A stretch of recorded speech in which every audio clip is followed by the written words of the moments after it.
Hello and welcome. On the bench today I have a smallrig light. It's a model Vibe P96. It's a little white light, which I use as an auxiliary light whenever I'm shooting some videos. Even when I'm doing some repairs, I need to shine some light in some inaccessible places. Now, this is working. However, I think the battery is gone. Now you can see that the LEDs are showing a fully charged battery, and if I turn this on, indeed I have a white light here, well, it says it's blinking the last light, but that's probably expected. I don't know. But anyways, let's see what happens if I remove the charge in 3, 2, 1, go. So yeah, it's showing a full battery. Now we got 3 little dots, and now we have 2. And in a moment it will go to 1, and eventually, literally in just a couple of minutes, it will start flashing the first one, which means the battery is depleted. So clearly, I mean, the battery on this thing has never been long lasting, but not so badly. So it's still usable because it can stay on for a number of minutes, but I would like to open it up and see whether it's a simple task to just replace the battery. So that's what we're going to do in this video. We're going to open this up, assuming it's serviceable somehow, and see whether the battery can be replaced. This is a quite nice light. I've been using it for a couple of years, not intensively, so that's why I'm a bit disappointed that the battery is already died. There's a little dial here where I can basically change the intensity. Now this is a minimum intensity, and also I think if I push this, then it goes into, yes, color temperature. You won't be able to see it. Let me adjust the exposure of the camera so you can capture that. Well, that is the minimum I can go, and you can see that we have an array of LEDs, of course, and I can change the color temperature. There we go. Now it's the other LEDs. Of course, this is made of 2 matrices of LEDs. One set is bluish, one set is reddish, and I can mix them up like this way until it goes, I think it goes from 3200 Kelvin to something like 8000 Kelvins. It's quite nice. I really like this. That's why I'd like to see whether I can fix the battery. And meanwhile, the battery has gone to 1 dot, and it will probably start flashing in a second. So, I never opened this one. Let's see what we can do, how easy it is to disassemble it.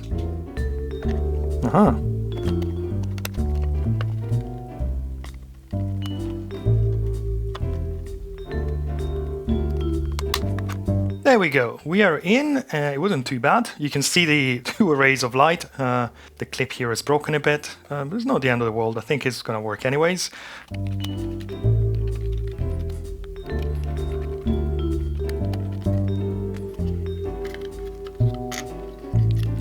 Oh, here we are. Oh, this is super simple. Fantastic. We have the PCB here there is a little flexible cable going from the lights and the power button to the PCB, and then we have lights. I think this is a regular 1860 2200 milliamps battery. That's it. I just need to buy another one of these. Oh, this is super simple. To be honest, I wasn't expecting this to be so easy. I was expecting things to be, I don't know, soldered together in some place. I wonder why they don't do this user serviceable with a little door at the back. Honestly, it would have taken seconds for a designer to just, there is this space inside is empty, so you just need to make a little battery holder. You don't even need a lead like this. You just need a holder with some contacts here with the springs, and the user can just replace the battery by themselves. So that's a bit disappointing, but the good thing is that I can replace this one. And yeah, I can use the connector, or I can crimp my own. So yeah, and I think the battery is not even soldered or not soldered but glued together. This comes out nicely. Look at that. It's just amazing. Right, let's remove the battery. Let's disconnect the battery from the PCB first. There we go. There we go. Okay. Oh, springy. So, there's a couple of dots of glue here at the bottom, which makes perfectly sense. And I think this is it. I think this is a standard type of battery. I don't really know, but I guess if I Google 1860 with this capacity, or even more, as long as it's the same thing, 3.7 volts, well, that should work. One thing I'd be curious to do would be to use my electronic load, the small one, but I think even the big one can do that, and just verify what kind of capacity is left in this battery. The tool has the ability to basically slowly discharge you. You set an amount of current. I don't know, I need to check what's acceptable for a battery like this.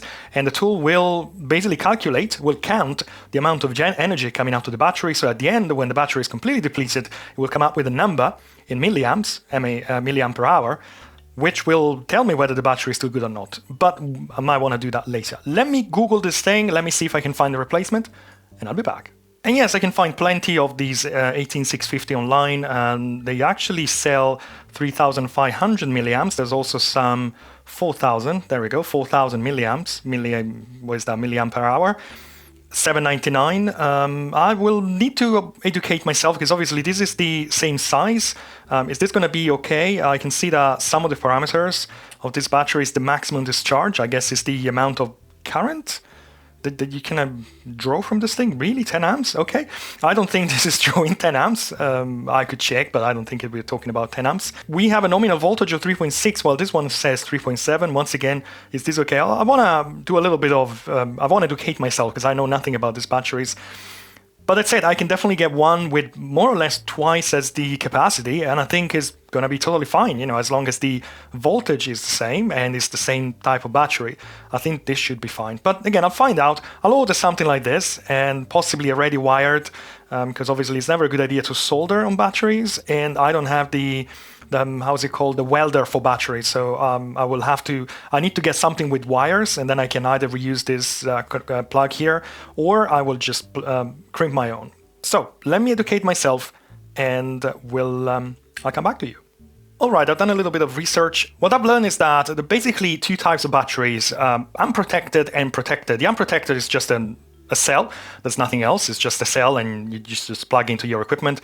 The protected ones have some form of protection, as the name says. We're talking about temperature, over temperature protection, and there might be some pressure protection in case the battery is about to explode, for example, because it's being overcharged. There's a little valve which is sensing the pressure, and I think it permanently disables the battery, the connection basically with the outside world, so nothing horrible happens. And some of these batteries might have a little PCB which is round shaped. Usually it could be in this area here, where there's a little circuit which is preventing the battery from being overcharged but also over discharged, because these batteries don't like going below a specific voltage. So I can find batteries up to, let's say, 3,300 mAh. I can find some 4,000, but I found online some basic advice, which is not rocket science.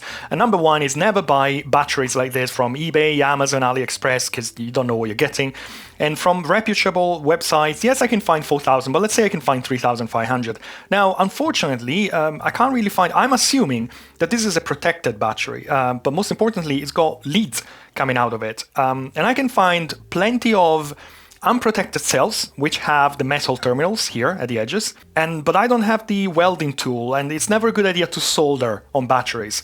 I can actually find batteries with the leads and also with exactly the same plug that goes in here, so that would be exactly plug and play. But they're like £15. They're £15 shipped, fair enough, from reputable suppliers. This is no Amazon, eBay, or whatever. And I had a look online, and these light can be purchased brand new from Amazon, shipped for £25.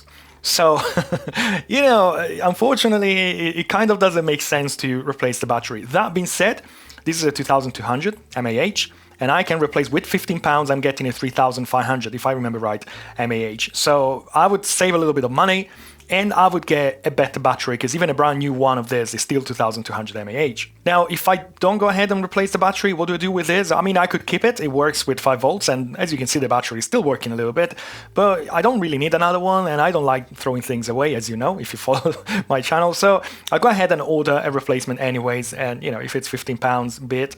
Before I think of swapping the battery, I just wanted to make sure that the battery is actually faulty here. I mean, I'm assuming that this is a battery problem. Let's give it a quick go. So this has been charging for a while. The LEDs here says that this is completely fully charged. Now let's see what kind of voltage we're getting. This is rated 3.7 volts, and I understand that the maximum charging voltage is for this type of batteries is 4.2 volts. And I'm measuring exactly that, 4.17 volts, with the battery fully charged and being charged, by the way. Now, what happens if I turn it on? The lights are on, and again, this is still being charged, so I'm getting 3.97 with the USB-C connector. Okay, now let's see what happens to the voltage when I remove the USB connector. So from 3.94, and we have 3.5 bits here, what happens? 3.7, 3.6, and going down, this is already to 2, 3.5. Yeah, I mean, it's going down very fast, so it looks like the battery has a problem because it was reading 4.2, so it was reading totally fine. But now it's reading, after a few seconds, 3.5. And let's see what kind of voltage is causing the LED to flash, indicating, that's it, 3.47. So as you can see, this was fully charged. It's been a few hours being charged, and that's it. It really took like 30 seconds to go from maximum to I'm about to die. Now I'm curious to see what voltage is causing the LEDs to turn off. You can't really see that. Barely from here. You can see that the LEDs are actually on. Let's give it, I guess, a few minutes, and let's see what kind of voltage causes the full shutdown of the unit.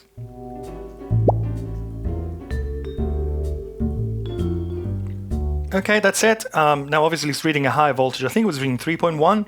We need to go back to the footage. Obviously the LEDs have turned off, and the voltage has increased a little bit. So 3.1, and my understanding is these batteries, they can actually go lower than that, but obviously I'm assuming 3.1 is a safe voltage to prevent battery damage. And I'm assuming that if I'm plugging this back on, it goes back to 4 point something, yeah, 4.1, and it's charging. As you can see, it's charging. It's already reading like 3 dots. There's definitely something wrong with the battery. Now this is the battery that I found on this website, battery101.co.uk. I'm hoping it's a decent one. It comes with exactly the same connector, and it says here it's a 3400, not 500, 400 mAh, and it says here it has some protection, built-in overcharge and discharge protection, so there must be some circuit to prevent that. And that's it. The only thing it says maximum discharge current 6 amps, and I see you can buy actually batteries that go up to like 20 amps of discharge. I'm assuming they are for like more powerful applications. And I don't think that this is using more than 6 amps, but I have no idea. So I'd like to check. I'll try to use my current clamp and see what kind of current this battery is delivering to the LEDs when they're fully powered without the charger connected. And we are getting 1.4, more or less. I guess it's about to die. But yeah, that's what we're getting, and this is full brightness. So the battery that I'm going to buy is rated 6 amps, so this, I would say, is totally fine. The battery is fully recharged, at least what it can take, and I got my little dummy load out. This was actually designed as a battery tester originally, so I've set up the machine to draw 1 amp from the battery and to keep basically drawing 1 amp until the voltage of the battery falls below 3 volts. After 3 volts, the machine will stop, and I should get a capacity here in mAh, which will tell me the actual real capacity of this battery under real circumstances, under real world, because it's discharging a 1 amp, which is more or less what the LED was doing while it was being used. So let's wire this correctly. I made a little bodge wire here because I haven't got a proper plug, a proper socket actually. I don't know if this is even fitting. More or less, it's not great, but yes, it's reading 4.1 volts, which is great actually. It's I was expecting a bit lower than that. So that's it. The moment I'm turning this on, I should see, number one, the voltage, I would say, dropping dramatically, and the machine will start counting the capacity. So let's turn it on. 3, 2, 1, go.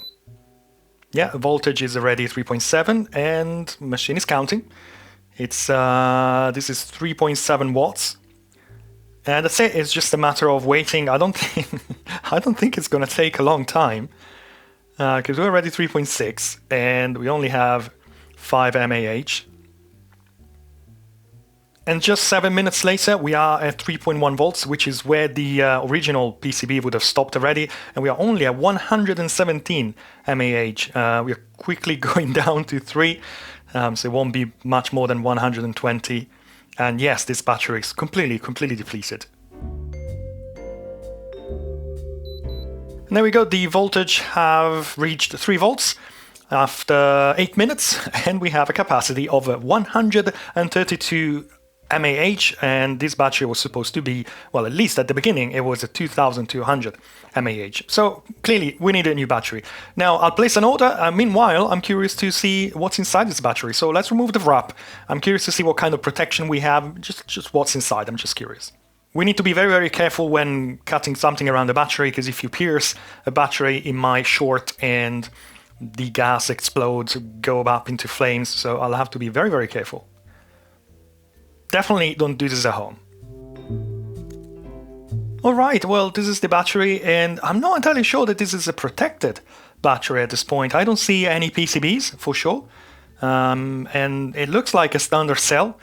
And which would kind of make sense. I mean, in the end, I mean, this is running through a charger, so I'm assuming maybe the protection is for overcharging and over discharging is in the PCB itself. So maybe I should go with just a basic battery. There are some batteries, some cells, which come with the metal leads without the wire, and I can just reuse this one, because that would be much less than 14 pounds. What I have read is that some of the cells, they do implement at least the basic protections, like the temperature protection and the pressure protection that's inside the cell itself. The ones that say protected, they actually have a little PCB on top somewhere. And at that point, you have further protection on overcharging, over voltage, over discharging, that kind of stuff. That kind of protection requires a PCB, requires some electronics, and that's why they're called protected. But no, that definitely doesn't have any PCBs here, and I'm assuming if it has some kind of protection, it's something inside the battery itself, inside the cell itself. I would be tempted to just go with a normal cell from a reputable supplier, and happy days. I think those are like 5, 6, 7 pounds instead of 14, and I can totally reuse this one. And the replacement battery has arrived from New Batteries, and I understand they are a reputable supplier. Here in the UK, it's a Panasonic B battery. I think it was like 7, 8 quid, something like that, maybe 10 shipped. So a bit cheaper than the protected one. It comes with this nice case for protection. There we go. And I selected one with tabs, so I can solder on tabs. I'm going to basically swap the wire from this one to this one. Now this is a 3350 milliamp, 5 amps maximum, so that should be plenty. And it's an NCR 18650B. Now the first thing I'm noticing is that it doesn't come charged. This should, well, it's partially charged. This should be a 3.7. I think, I'm not sure what it should read when it's fully charged. It should be more like 4 volts, something like that. It's reading 3.5. It's totally fine. I was kind of expecting a fully charged battery, and maybe that's what the battery is doing when it's fully charged. So let me transfer the connector here, and then I'll add a little bit of shrink wrap to make sure that this is safe. That being said, again, this is going to be used inside the device, so there's no way this is getting damaged or anything. So let me swap the wiring here.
All right, battery is done. I think it's protected enough. The polarity is okay. So first thing first, I just want to test it as it is, make sure it works.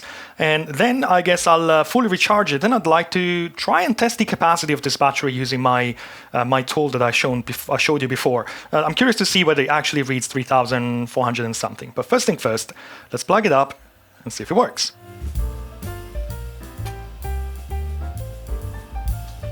Yes, it does work. Well, fair enough, yeah. Everything is working fine. What kind of voltage are we reading now? I'm hoping that being a new battery is holding the charge much better than the other one. So it's reading 3.5 with nothing connected to it. Yeah, now it's reading 3.45, and as you can see, the voltage is pretty, I would say, stable. Yeah, it's going down, obviously, it's a battery, but much slower than before. Fantastic. Well, this seems to be working. Now, let me plug a USB-C connector here. Right, well, this with this power supply and a different cable that I was using yesterday, I don't have a charging happening. This is still reading 3 point something, but it's not charging. What's going on? I don't think this is charging. This is the same cable I was using last time. No, what's going on here? Why is this not charging anymore? Oh, maybe it is charging. Maybe it's actually charging. It's just the other one was going straight to 4.2 volts. Yes, it is charging. Oh, fair enough. Okay, so the battery was completely dead. And as soon as I plugged the charger, this was going straight to 4.2 volts. And that's why the LEDs here were showing immediately like 1, 2, 3, 4. Now this one is flashing 1. It means it's charging and it's a level 1. And it's slowly going up. So it's going to take a little bit of time. 359, 594, 595. Yeah, it's taking its time. It's also a larger capacity battery, so it's going to take more time than before. Amazing. Okay, so what we were observing before, it was just the battery being dead. And we are getting 1 amp, which is totally fine. I think the power supply is a pretty low power anyway, so it's 5 watts, 1 amps, which is fine for this battery. I can't remember what's the charging rate of this battery, but yeah, so it's kind of a low everything, but it's fine for this application, I feel. Well, this is very cool. I'll let it charge, and yeah, I'll just wait until this is stopping charging, and then we'll test it. We'll check the capacity. It's been a few hours. This is still charging 3 dots out of 4, and the current has lowered to half an amp. The battery is now reading 4.15, so it's very close to what I think is the target of 4.2. And the battery is not overheating, is not showing any signs of distress. What was very hot, like an hour ago, was this section here. I guess is the power supply section. I couldn't keep my finger on it. I guess it's when it was delivering 1 amp to the battery, but now it's lukewarm, so everything seems to be under control. So I guess it will take another, I don't know, probably another hour-ish, and then we'll test the capacity. The battery is finally charged, and yeah, we don't see any more currents flowing through, just a little bit, just to keep the battery charged, and I'm assuming we are going to read 4.2 volts. 4.178, perfect. Now let's check the capacity of the battery.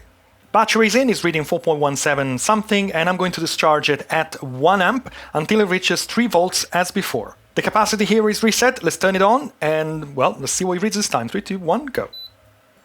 There we go. Number 1, we see immediately that the voltage hasn't collapsed as before. So yeah, we'll see what happens. 1 amp has been drawn. That's, I guess it's going to take a little bit of time. And after 3 hours, 6 minutes, I've got 3100 mAh, which I think is totally fine for this battery. I don't really know what kind of voltage the batteries are tested to. I understand that you don't want to under-discharge them. That's why I stopped at 3 as we stopped before. But I think these can actually go down to 2.5. Also, this is the first time I'm charging it, so I'm assuming that once that this battery has been charged a few times, it will probably increase the capacity. But 3100 for a 3400 mAh battery is totally fine. Definitely a massive improvement than the one that I found inside the light. I guess the next step is to put this back inside the case and test it, and it should work. Now I have a feeling that one of the contacts on this ribbon has broken. Hopefully the contact was actually happening above the breakage. I'm hoping so, because I wouldn't know how to fix that. So let's try and plug this back in and see if it works.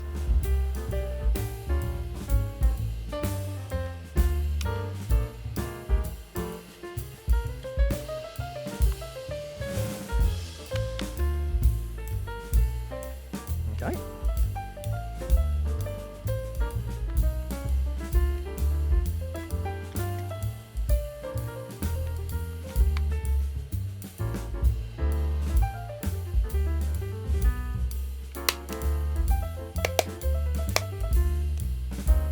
It's been a few hours and now the battery is fully charged. So first thing first, is it working? Yeah, it's working. And most importantly, what happens if I unplug the USB?